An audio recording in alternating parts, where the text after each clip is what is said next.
You guys can't see him, but I can see him. I'm going to introduce you in a very few seconds, but he goes back in the same era.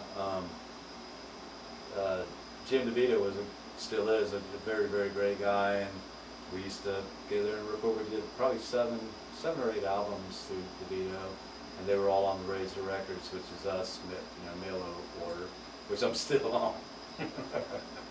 we were signed at KML and Attitude, Dangerous Records, and we basically got fucked by every one of them. Ooh, careful with profanity there. Oh, I'm sorry. Yeah, we got uptight Baptists listening to the station.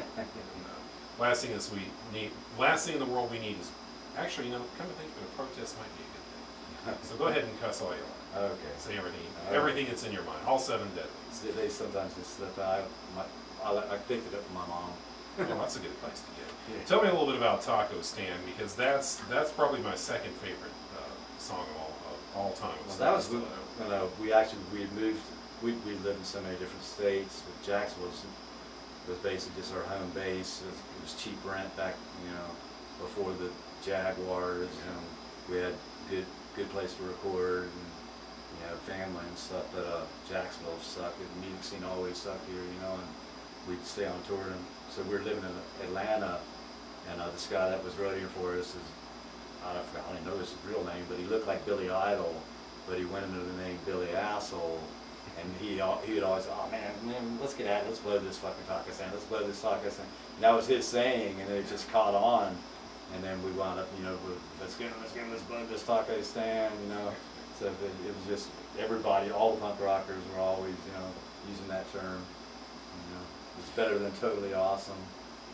Which was kind of rote. Yeah. In the 1980s.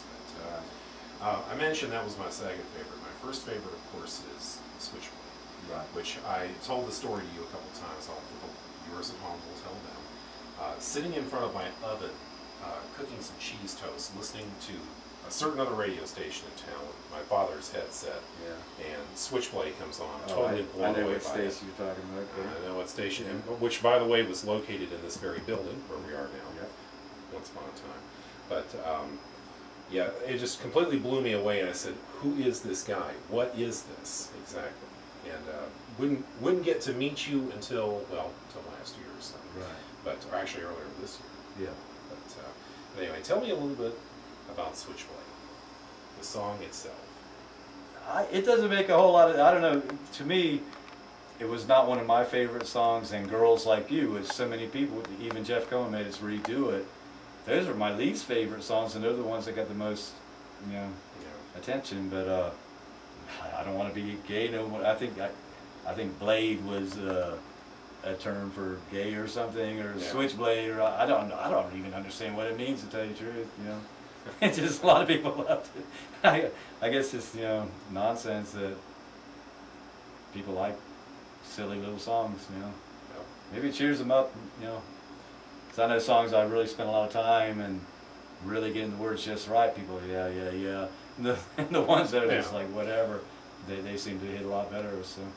Well, the landscape of popular music is littered with nonsensical lyrics. So I can rattle off several examples. But let's shift gears here. Talk a little bit about Food for Flies. Food for Flies. That's when we actually had the 730 Club. We opened up our own club, and we had bands like Black Flag, TSOL, Circle Jerks, Cramps. Oh God, just hundreds of bands. Yeah, and it basically paid for us to tour, and between that and record sales, it was a good little business. We had it going for a while. And I totally forgot what you asked me, man. So, I was just talking about Food for Flies. Oh, Food for Flies and the label that released it.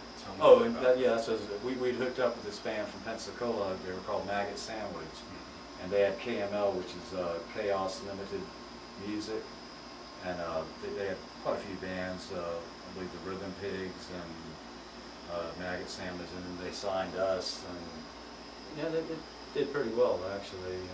So, and now it's finally digitally mastered, whatever, and available. And it's a good record, and that's with Tommy Berlin, Mike Butler, and Rob Apostello.